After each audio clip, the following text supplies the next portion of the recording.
सर्वांना नमस्कार.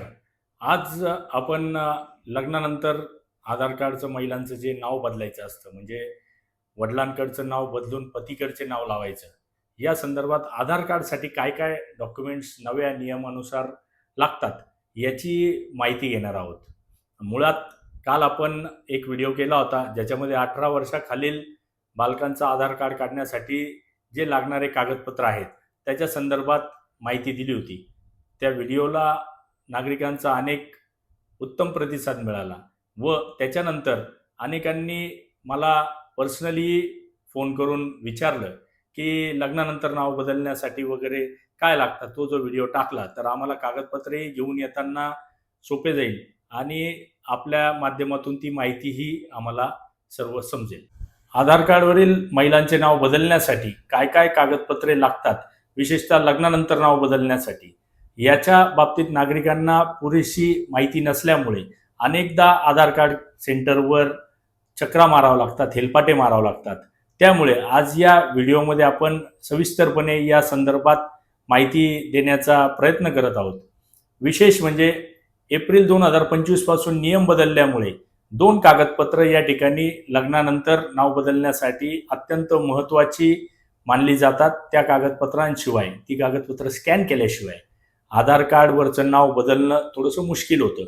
त्यासाठी सगळ्यात पहिले लग्नानंतर आधार कार्डचं नाव बदलताना त्या महिलेचं नवीनतम अपडेट केलेलं, म्हणजे बायोमेट्रिक अपडेट केलेलं आधार कार्ड असणं ते अत्यंत गरजेचं आहे. जेणेकरून आधार कार्ड काढल्यानंतर अनेकदा महिलांनी ते अपडेट केलेले नसतात. त्याच्यामुळं त्यांचा जुनाच फोटो, शाळेतला फोटो असेल किंवा आधीचा 10-12 वर्षापूर्वीचा फोटो त्याच्यावर असतो. तर बायोमेट्रिक अपडेट नंतर हे पूर्ण माहिती जी आहे ती अद्ययावत केली जाते व त्यानंतर नाव बदलणं जे आहे ते सोपं जातं.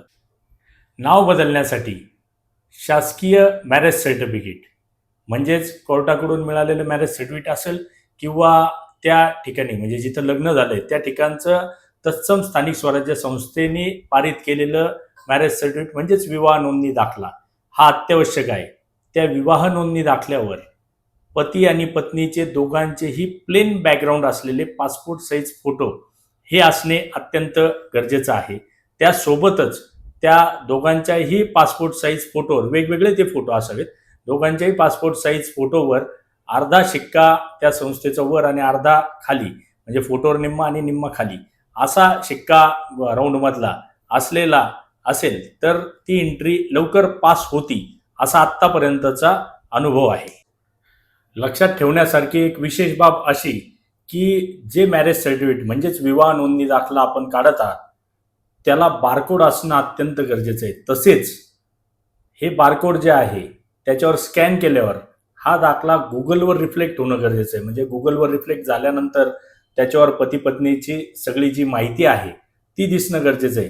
त्याशिवाय तुमची एंट्री पास होणं शक्य नसल्याचं सध्या तरी दिसून येत आहे. मॅरेज सर्टिफिकेटला पर्याय म्हणून अनेकदा गॅझेटही वापरले जाते.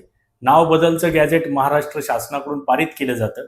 त्याच्यासाठी पती आणि पत्नीच्या आधार कार्डची झेरॉक्स आणि पत्नीचा एक फोटो इतकेच कागदपत्र गरजेचे असतात. गॅझेटवरूनही आपल्याला पत्नीचं नाव बदलणं सोपं जातं.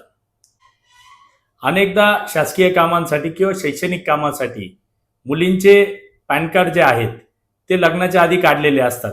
त्याच्यामुळे पॅन कार्ड सहसा जे आहे ते माहेरच्या नावाकडील पुरावा म्हणून अनेक लोकांकडून सध्या वापरलं जात आहे. म्हणजे मॅरेज सर्टिफिकेट आणि गॅझेट या दोन्हीपैकी एक, आणि पॅन कार्ड किंवा शासकीय जे ओळखपत्र आहे माहेरच्या नावाचं, या दोन्हीपैकी एक असे 2 पुरावे प्रमुख असतील तर तुमचं माहेरचं नाव बदलून पतीकडचं नाव जे आहे ते लावणं या ठिकाणी आधार कार्डवर सोपं जातं. तुम्हाला मित्रांनो जर ही माहिती आणि हा व्हिडिओ आवडला असेल तर तो नक्की इतरांनाही शेअर करा, लाईक करा आणि माझे यूट्यूब चॅनल अजूनही सबस्क्राईब केले नसेल तर सबस्क्राईब करा ही विनंती. जय हिंद, जय महाराष्ट्र.